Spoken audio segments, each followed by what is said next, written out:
দেশের বিভিন্ন জেলায় সহিংসতা ও গুলিবর্ষণের ঘটনায় উত্তপ্ত ছাত্রদল। নারায়ণগঞ্জের রূপগঞ্জে নিষিদ্ধ ঘোষিত ছাত্রলীগের নেতাকে ছাড়াতে গুলিবর্ষণ করেন ছাত্রদলের এক নেতা। এতে গুলিবিদ্ধ হয়ে প্রাণ হারান ব্যবসায়ী মামুন। এলাকাবাসী ছাত্রলীগ নেতা সাব্বির হোসেন খোকাকে গণপিটুনি দিয়ে পুলিশে সোপর্দ করেছে। এদিকে শরীয়তপুরের ভেদরগঞ্জে জনমনে আতঙ্ক সৃষ্টিকারীদের গ্রেফতারের দাবিতে মানববন্ধন করেছে আমরা বিএনপি পরিবার। ঝিনাইদহের কালীগঞ্জে ছাত্রদলের কর্মসূচি ঘিরে সংঘর্ষ, নিহত 2 জন।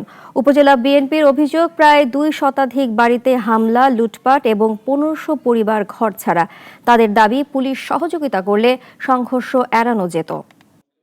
আমরা বারবার সংশ্লিষ্ট কর্তৃপক্ষকে জানানোর পরও তারা বিষয়টি আমলে নেয় নাই। যদি যথাসময়ে পুলিশ মোতায়েন ও আইনানুগ ব্যবস্থা গ্রহণ করা হতো তাহলে এই হত্যাকাণ্ড সংগঠিত হতো না। এই ঘটনার সাথে ঘাপটি মেরে থাকা আওয়ামী লীগের সন্ত্রাসীরা জড়িত। প্রশাসনের সামনে আওয়ামী লীগের সন্ত্রাসীরা ঘুরে বেড়ালেও প্রশাসন কোনো ব্যবস্থা নিচ্ছে না। ইতিমধ্যে 1 জুনের উক্ত সংঘর্ষের ঘটনাকে কেন্দ্র করে জামাল ও পোলা ইউনিয়নের 2 শতাধিক বাড়িঘর ভাঙচুর ও লুটপাট হয়েছে। ওয়ালটন আবারও মিলিনিয়ার অফারে ওয়ালটন ফ্রিজ কিনে আপনিও হয়ে যেতে পারেন মিলিয়নিয়ার।